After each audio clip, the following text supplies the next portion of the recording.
Ẹ kú dédé àsìkò yìí ní gbogbo ibi tí ẹ ti ń gbọ́ mi nílé lóko tàbí lẹ́yìn odi. Ẹ jẹ́ kí a gbàdúrà. Bàbá wa àti Ọlọ́run wa, a dúpẹ́ fún àánú àti ojú rere tí a rí gbà ó.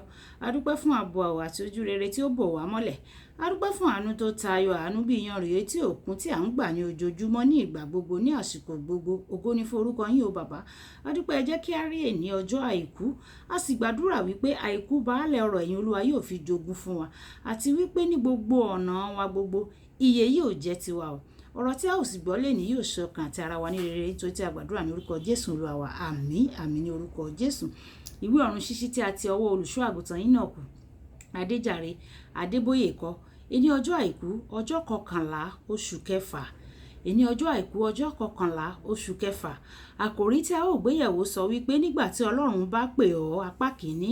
Nígbà tí Ọlọ́run bá pè ọ́, apá kìíní. A ó mú àkọ́sórí wa nínú ìwé Éfésù orí ìkẹrin ẹsẹ̀ ìkíní àti ìkejì. Àkọ́sórí wa nínú ìwé Éfésù orí ìkẹrin ẹsẹ̀ ìkíní àti ìkejì tí ó kà báyìí pé, nítorí náà èmi òǹdè nínú Olúwa, mò ń bẹ̀ yín pé kí ẹ̀yin kó máa rìn bí ó ti yẹ fún ìpè náà tí a pè yín sí o, pẹ̀lú ìrẹ̀lẹ̀ gbogbo àti inú tútù, pẹ̀lú ìpamọ́ra. Ẹ máa fi ìfẹ́ faradà fún ẹnìkejì yín.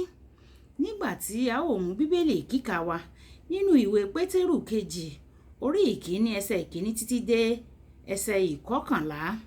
Ìwé Pétérù kejì orí ìkíní ẹsẹ̀ ìkíní dé ìkọkànlá tí ó kà báyìí pé, Símónì Pétérù, ìránṣẹ́ àti àpọ́stélì Jésù Kristi, sí àwọn tí ó ti gba irú iyebíye ìgbàgbọ́ kan náà pẹ̀lú wa nínú òdodo Ọlọ́run wa àti ti Jésù Kristi olùgbàlà, kí oore ọ̀fẹ́ àti àlàáfíà kí ó máa bù sí fún yín nínú ìmọ̀ Ọlọ́run àti ti Jésù Olúwa wa. Bí agbára rẹ̀ bí Ọlọ́run ti fún wa ní ohun gbogbo tí í ṣe ti ìyè àti ti ìwà bí Ọlọ́run, nípa ìmọ̀ ẹni tí ó pè wá nípa ògo àti ọlá ńlá rẹ̀, nípa èyí tí ó ti fi àwọn ìlérí rẹ̀ tó tóbi púpọ̀ tí ó sì ṣe iyebíye fún wa, pé nípa ìwọ̀nyí ni kí ẹ̀yin kí ó lè jẹ́ alábàápín nínú ìwà Ọlọ́run, nígbà tí ẹ̀yin bá ti yọ kúrò nínú ìbàjẹ́ tí ń bẹ nínú ayé, nínú ìfẹ́kùfẹ́.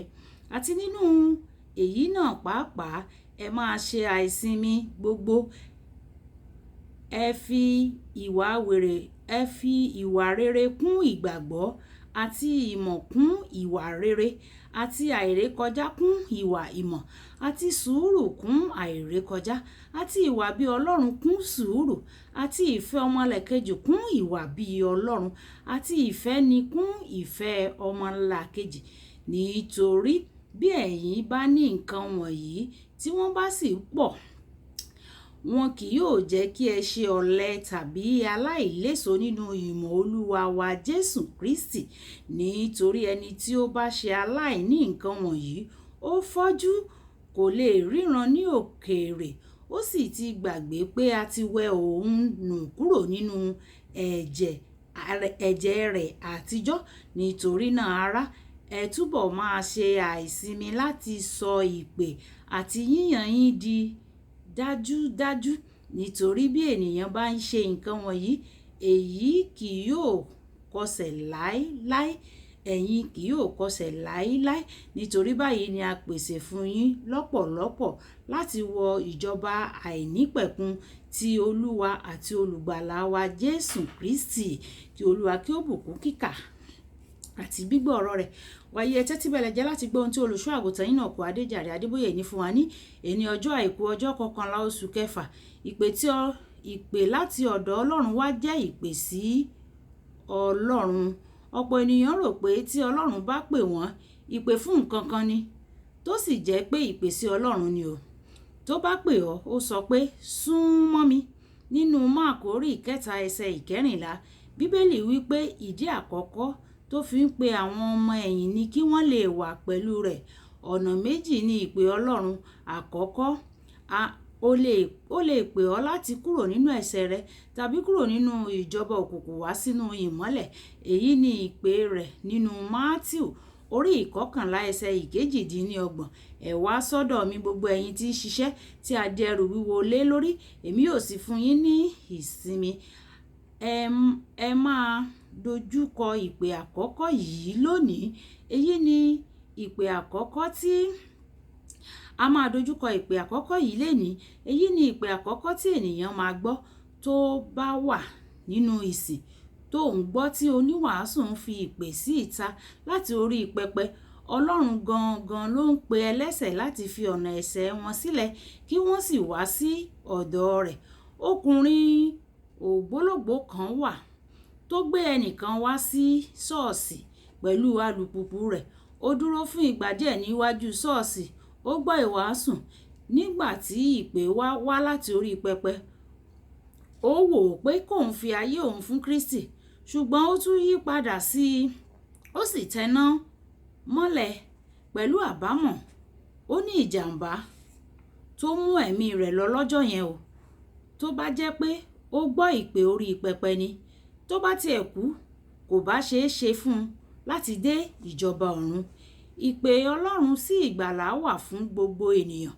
Ó wù ú láti pe gbogbo ẹlẹ́ṣẹ̀ kúrò nínú òkùnkùn wá sínú ìmọ́lẹ̀ tó ga jùlọ. Ó ń wá láti sọ gbogbo ènìyàn di ìran tí a yàn, òòlù àlùfáà, orílẹ̀-èdè mímọ́ àti ènìyàn ọ̀tọ̀. Ìwé Pétérù kínní orí ìkejì ẹsẹ̀ ìkẹsàn-án. Àwọn mìíràn gbọ́ ìpè Ọlọ́run, wọ́n di ẹni ìgbàlà, wọ́n sì tún bẹ̀rẹ̀ sí mọ̀ọ́mọ̀ dẹ́ṣẹ̀. Àwọn bẹ́ẹ̀ kò yẹ fún ìjọba Ọlọ́run o. Ìwé Lúùkù orí ìkẹsàn-án ẹsẹ̀ ìkejìléníọgọ́ta. Ó sì ti pinnu láti pọ̀ wọ́n kúrò ní ẹnu rẹ̀ tí wọn kò bá padà sọ́dọ̀ rẹ̀.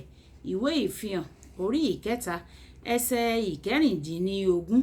Kókó ọ̀rọ̀: ìpè Ọlọ́run fi ìgbàlà jẹ́ ìpè sí mímọ́. Tí o kò bá gbé ìgbé ayé mímọ́, òun kọ ìpè náà ni o. Ìpè Ọlọ́run ní ìgbàlà sí ìpè mímọ́. Tí o kò bá gbé ìgbé ayé mímọ́, òun kọ ìpè náà ni o. A ò ní kọ ìpè Ọlọ́run ní orúkọ Jésù. Gbogbo àwọn tó sì kù nínú ẹbí wa, nínú ìdílé wa bí àwọn ọ̀rẹ́ wa tí wọ́n tí ì jẹ́ ìpè Ọlọ́run, Ọlọ́run á fi ọwọ́ tọ́ wọn, á sì mú wọn wá sí ọ̀dọ̀ rẹ̀ ní orúkọ Jésù. Olúwàbùkọ́lá Ayakóni ẹ mọ̀ mí sí, èmi ni ìyá ènìyàn rere, aya ènìyàn rere àti ọ̀rẹ́ ènìyàn rere. Nígbà tí a ó máa pàdé ní ọ̀la, a kú ìsinmi èní. Ó dàbọ̀.